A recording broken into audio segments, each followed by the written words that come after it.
Hey, Shalom Akim, Yahweh, Ba'ashim, Yahushua, Ba'ashim, Rakwakadash. Double honors and salutations to the elders and apostles of Great Mystery Rule Well. This is Brother Amnasha DC Camp with another lesson to edify the hopeful elect.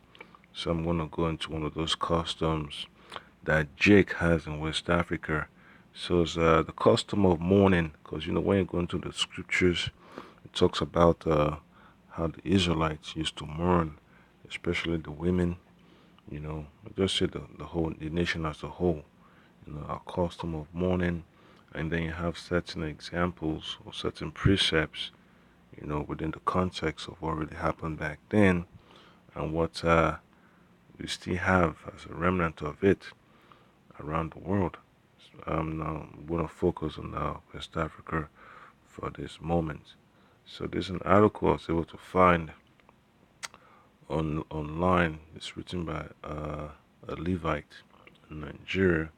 So you know how Jake is. Jake's like to go into all kinds of philosophies, and then they look into the scriptures, read so many books, they use the scriptures, all right. So the title of this article says the sociological functions of funeral mourning, illustrations from the Old Testament in Africa. All right, so his name is S.O. Ademi Luka, all right, from Kogi State University, Nigeria. So it says funeral mourning is an essential rite of passage in many societies. While there are differences among those aspects peculiar to each culture, there are certain motives common to mourning in all cultures. Among such motives are the sociological functions which in most cultures are served by funeral mourning rituals. Hence, this study examines the sociological functions that funeral mourning serves in the Old Testament and in Africa. The fact that mourning serves certain functions in the society has an implication for theology in Africa. So that's how the scriptures always find its way, into certain studies in different universities, because that's the foundation of life. The words of Yahweh Shimi Avshai, Bashim Kwakwadash. Alright, so I'm gonna go straight to the point. It's from it's on page 15. Alright, so that's the Yoruba language you see up there, what they recite during a Yoruba funeral, but I'm going to focus on the paragraph at the bottom. So it says, the widows of the deceased play the most significant part in the mourning of their husbands in the past among the Kumbo. So the Kumbo people are in Cameroon. Alright, so that's basically a mixture of Judah, Benjamin, and Levi in Cameroon. Alright, so it says, in the past among the Kumbo, the widows of the deceased were made to sit on the bare ground near the coffin, right, facing north, with their bodies rubbed with dust or ashes.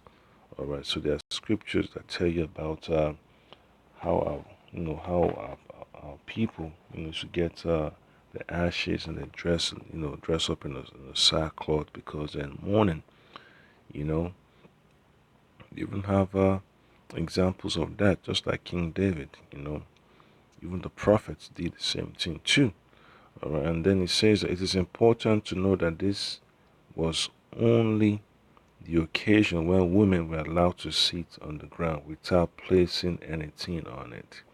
During the period of mourning, they were not permitted to use any form of jewelry. The Yoruba had a custom that the widow of a deceased man was not allowed to go out of the house at all for 3 months. All right, she could not go to the market, the farm, or any other place. In the distant past, she was even obliged to sleep on the grave of her husband for 3 months. So that's how overzealous our people get, man. The examples in the scriptures tells you, 30 days, all right, 30 days max, you know, minimum be about 7, all right.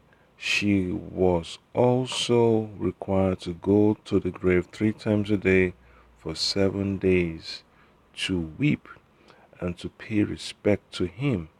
For these 3 months, her hair, which she had loosened on the day her husband died, she might not plait. She can't, make no cornrows, can't braid her hair and all that stuff. And then it says, she also might not wash or change her clothes. That's fucked up. Yeah, that's messed up right there. So, yep. It says, after 3 months had passed, she would shave her head. All right, she would shave her head. All right, and it says, then she is free to go out, but only after she has received a sacrifice. All right. So, and I'm gonna get a quick precept. So this is gonna be from the book of Numbers. Just bear with me, let me get this right. So it's gonna be from the book of Numbers, chapter 20. I'm gonna go all the way from 28 to 29. No, I'll start with verse 27.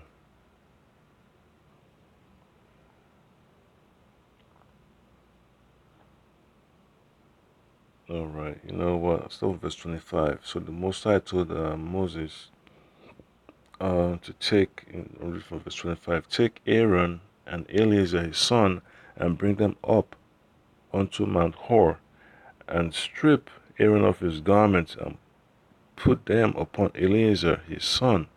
And Aaron shall be gathered unto his people, and shall die there.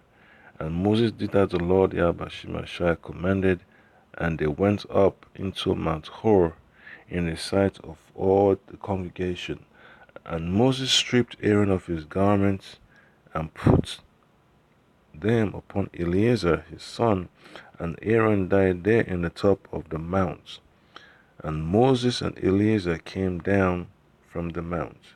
And when all the congregation saw that Aaron was dead, they mourned for Aaron 30 days, even all the house of Israel. So that's how, that's the one custom, and that's the custom of mourning among our people. All right, 30 days. And then if you look at the book of Jeremiah, chapter 7, verse 29. All right.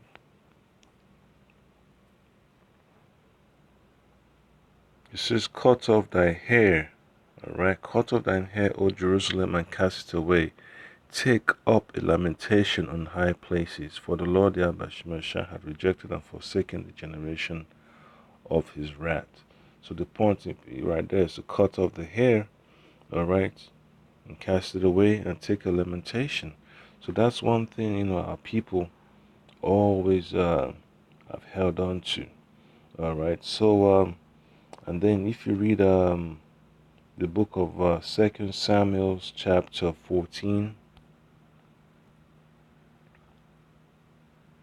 2 Samuel chapter 14, verse 2. So, okay, let me backtrack. Chapter 14, verse 2. All right, actually start from verse 1. Now Joab, the son of Zeruiah, perceived that the king's heart was toward Absalom. And Joab sent to Tekoa, and fetched thence a wise woman, and said unto her, I pray thee, feign thyself to be a mourner, and put on now mourning apparel, and anoint not thyself with oil, but be as a woman that had a long time mourned for the dead. And then you play this video real quick. you see what I'm trying to portray. I'll skip that. I will go to Slack Yakim. I'll go to the actual video itself. This one right here. Some people don't know how to cry. Some people, when they lost their relatives, they don't know how to talk and cry. My name is Amidokli. I'm a funeral contractor. People came in to pick me to go to their funeral and cry for them. Yeah, so that's a professional mourner. So that's an Israelite woman right there. I believe of the tribe of Benjamin, most likely Ghana. We are all widows. After our husbands died, so we decided to come together to help those who cannot cry. So Yep. So that's the Israelite woman for you right there, man. So that's one thing I can need to be aware of, man. So she got the all black on, and then there's all the videos where they shave their head bald. All right, and then they just go along with what the Lord Yahweh Shai, allows to happen. You know. So this is the book of Esther, chapter 4. Book of Esther, chapter 4. Let me pull this up real quick. Book of Esther, chapter 4, verse 3. Alright, so it says, and in every province wheresoever the king's commandments and his decree came, there was great mourning among the Jews, and fasting, and weeping, and wailing, and many lay in sackcloth and ashes. Alright, so that's one thing I can have to be aware of, man. if we are not there, it will not go on well with them. Some funerals are big funerals. Some are normal. So whenever you invited us and we come in and we notice how the funeral is how we charge. It's a normal thing. We all die one day. Yeah, so that's what that's what Jack is about, man. Making a living of the customs that the Lord Yahweh has given unto his people. All right. And then look at the book of Jeremiah, chapter 6, verse 26.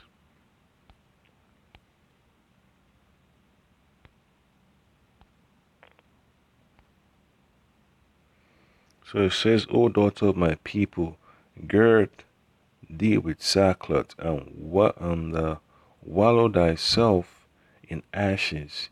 Make thee mourning as for an only son, most bitter lamentation, for the spoiler had suddenly come upon us. So, whether the spoiler, came or not, someone passes away, the mourners have to get with the program. There's going to be a time of people being sober-minded, reflection. People send their condolences. People stop whatever they're doing. They don't go to the farm to harvest or whatever. They just take a pause. They press the pause button. To pay their final respects. All right.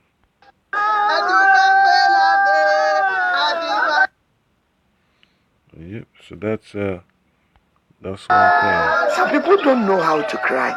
Some people, when they lost their relatives, they don't know how to talk and cry. My name is Amidokli. I'm a funeral contractor. People came in to pick me to go to their funeral and cry for them.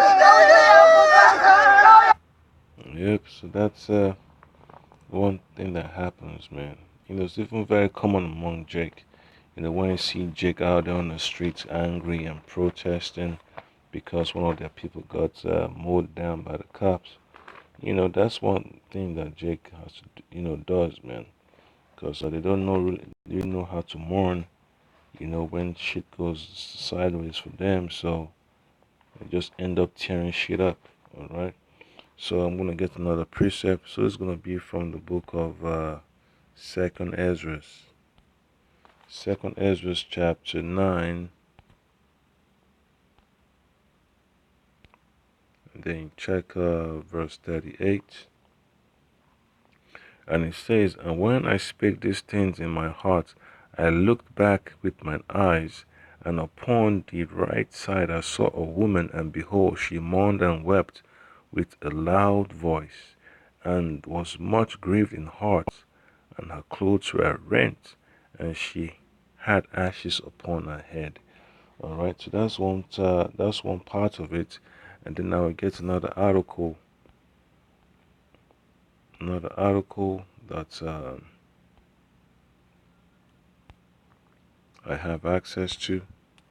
Just bear with me, I'm gonna pull it up from here. So this on the files. All right, I'm gonna try.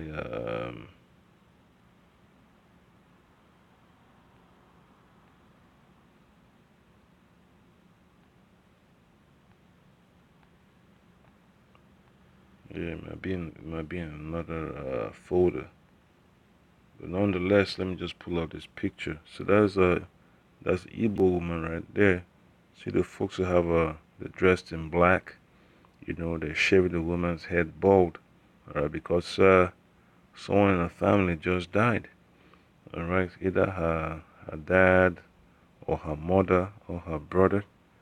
She had to shave her head bald. So that's one thing Akim have to be aware of, man. Jake in West Africa still keep some of the customs they inherited. That they brought along with them when they left the land of Israel. All right, so that's just one aspect of Jake's, man. They keep the law, statutes, and commandments of the Most High. All right, and then another precept is gonna be from the book of Sirach, book of Sirach, chapter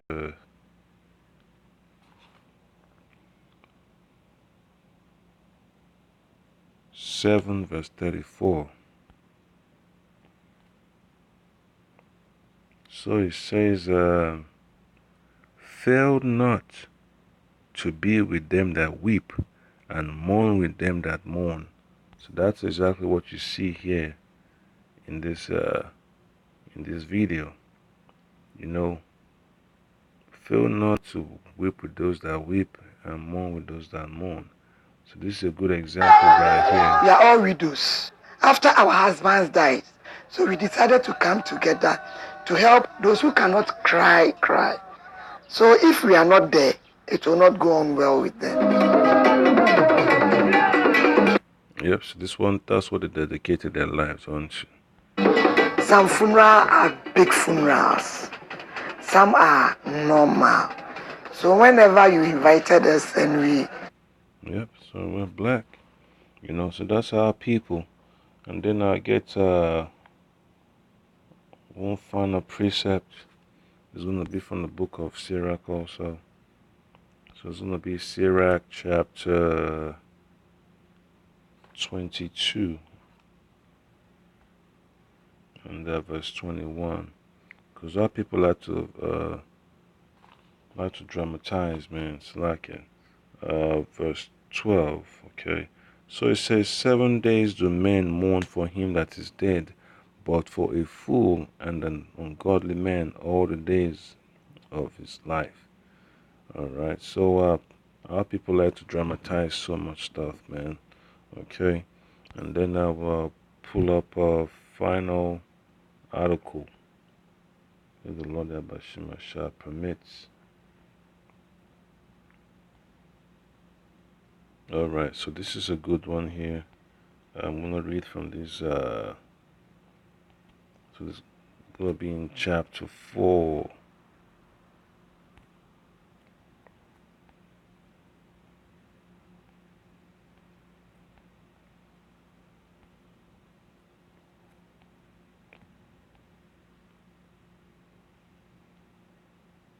All right, so this is chapter 4. It says, burial ceremony in Muogu. All right, so just read along. It says, reality of death is well known to every human person, even animals experiences death. It's inevitable to everybody, and everybody is prone to it. All right, in spite of human wisdom. So that doesn't really go along with Yahushua's gospel. See, there'll be some standing here that will not taste of death. All right. So we're going to be translated. No, I don't want Rataza. Okay. So it says, if you keep moving forward, and then you look at,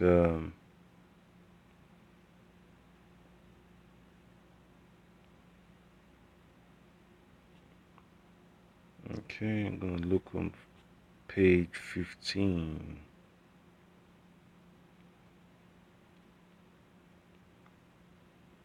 So for a child, the child has to be buried immediately without delay. Okay. Um, so let me see that page.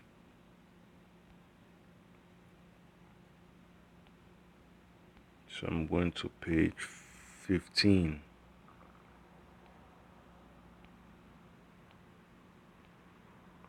All right, chapter 4, page 15.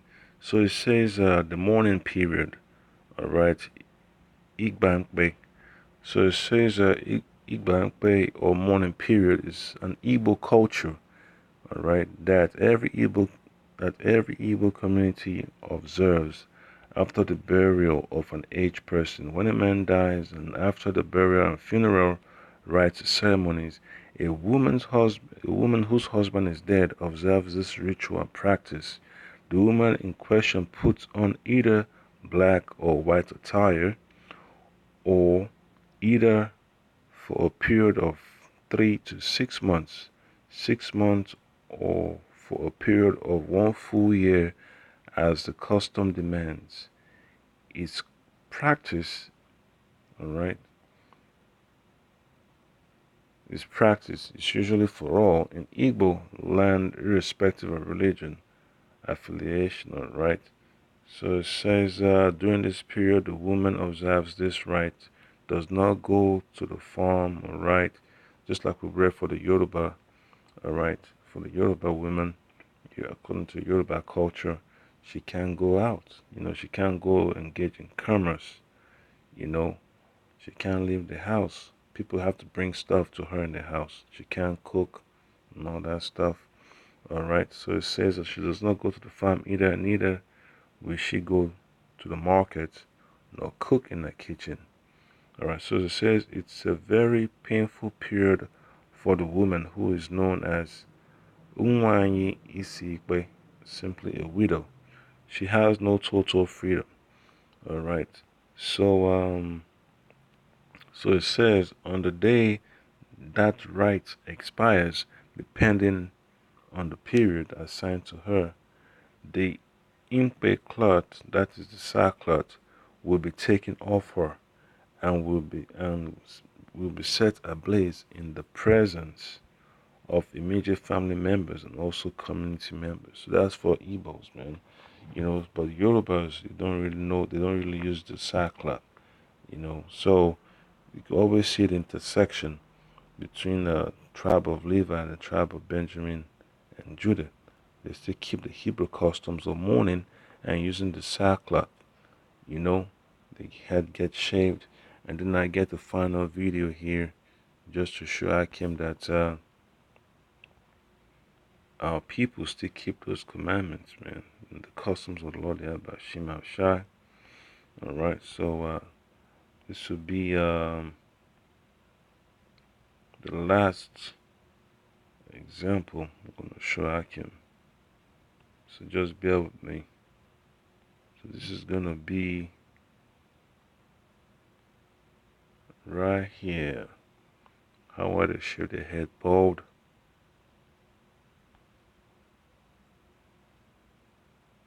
Come in and we notice that how.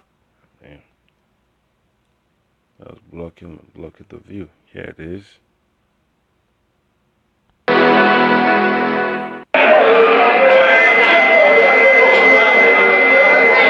So that's Ghana. So these are the women of the Oyoko clan. All right. So you can tell, Judah, Benjamin, Levi, all together, but they're definitely Benjamites.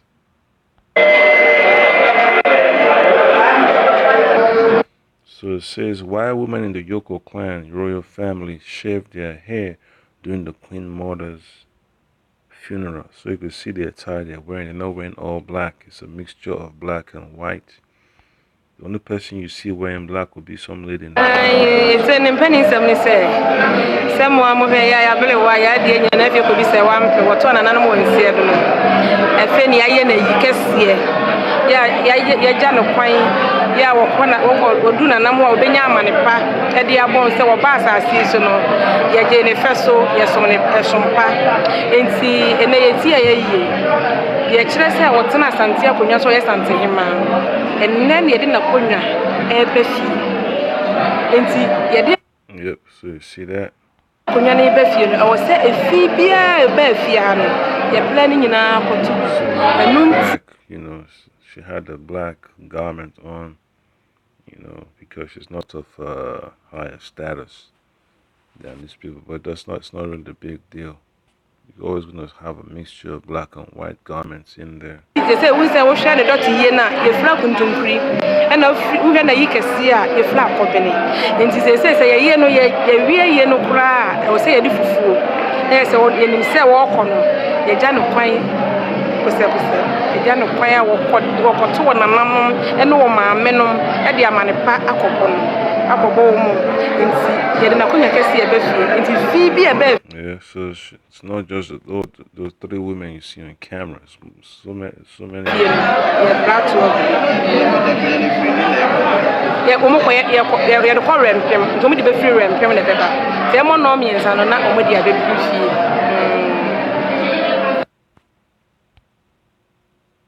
Yep, so that's exactly what you have to be aware of, man. So I'll play one more time.